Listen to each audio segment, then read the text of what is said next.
Hi everyone! Today we're talking about how to save space with vertical gardening in your vegetable bed. So I'm Lisa with Down to Earth Gardening and Design. I love bringing you gardening videos, and this is a good one because it's going to help you save space in your garden. So if you have a small garden bed or you want a small garden bed, this is going to be a great video for you.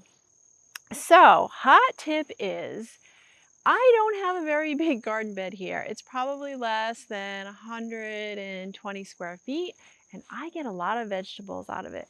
And one of the ways I do it is by vertical gardening. So I have this, you can't see it now, but this umbrella trellis here, and there's some different spins on this. This is a gardener supply trellis, and I am just about 5'9", and it is a little bit taller than I am. I've had them for a few years, and so far I've been growing 3 to 4 crops on them, different crops each year. So I'm going to tell you what they are after we talk a little bit more about vertical gardening and how to get creative with it. So I have 2 of these here in this little garden here.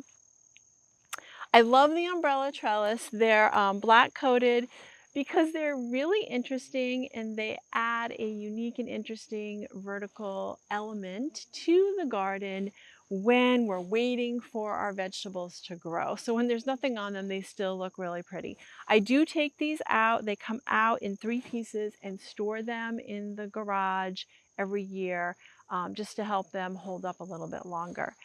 But there are some other options for vertical gardening, and that is if you have a fence around your garden, and I have a little fence to keep the bunnies out. I use that for vertical gardening. I grow some different things on that. You can use some tomato cages for vertical gardening, not just for your tomatoes, for the other seeds that I'm talking about today as well. Or you can use teepee trellis. So we did a video on a teepee trellis in the flower garden, but why not use a teepee trellis in the vegetable garden bed? So have fun with it and get creative. The point is to grow more in less space by getting some climbers or some tall vegetables and having them grow up instead of out. We want to save that other space for some vegetables like our squashes and our cucumbers and our pumpkins that need a little more ground space. So what do I like to plant on these trellises? And what I'm harvesting right now are some pole beans, and I have the packet, so I'm just going to show you as well. But I want you to have a closer look because these are tricolor pole beans.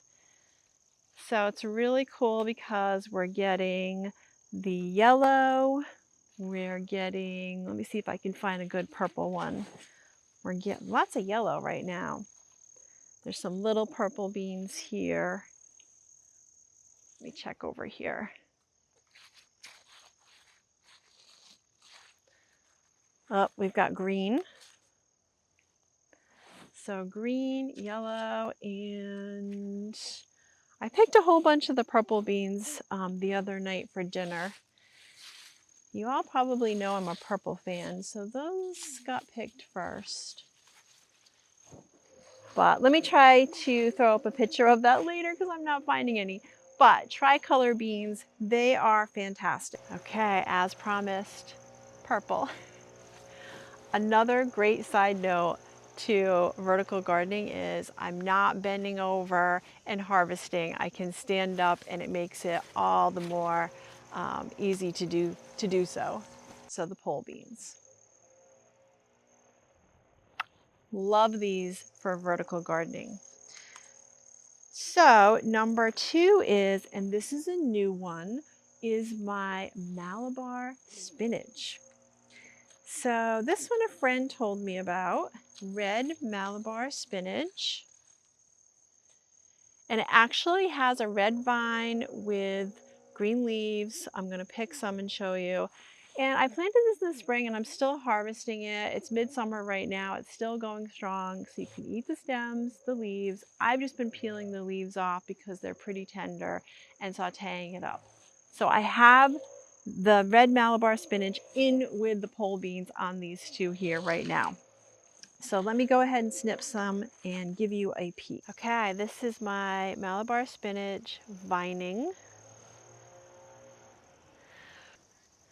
And you can see where I've been harvesting this, that they are a pretty cool vine. Okay, so last but not least, I want to talk about peas. Peas are climbers. So I like to plant my sugar snap peas because I like the edible pods, but you could also plant shelling peas on the trellises. And the trick is that you just do your succession plantings. I have another video out on succession planting. And what I typically do is late winter, I'm talking about March, I get out there and I plant my peas. And when they climb up, I harvest them, tear them out, and then I do my pole beans. And from here on in, from now on, I'm also going to do the red Malabar spinach. So when these crops are done, which is pretty soon here, I'm going to plant my peas again for a fall harvest. So how great is that? So I'm getting 4 different harvests, 3 different vegetables on these trellises here. So I also want to talk about one other plant, vegetable plant you can put on your trellises, and it's the tomato plants. So I compost, and there's always tomato seeds in my compost. So we have free tomatoes growing literally everywhere. And I have one right here. You can see they're grape tomatoes that this trellis is supporting. So I have a couple of tomatoes behind me as well. I can't remember if these were freebies or some new ones that I bought, but I have these nice little tomato supports right here. Also considered vertical gardening. And when I was talking about using tomato supports for your vertical gardening, these trellises here are great. You can also stack these, also Gardener Supply. I'll try to put up some links for you on all this stuff that I really love to use in case you're interested. But you can plant the other crops I'm talking about on these trellises, as well as just a regular old tomato cage. That's it, folks, for today. I hope you enjoyed the video, and if you did, please go ahead and give us a thumbs up and join our channel and subscribe for some future gardening fun with us.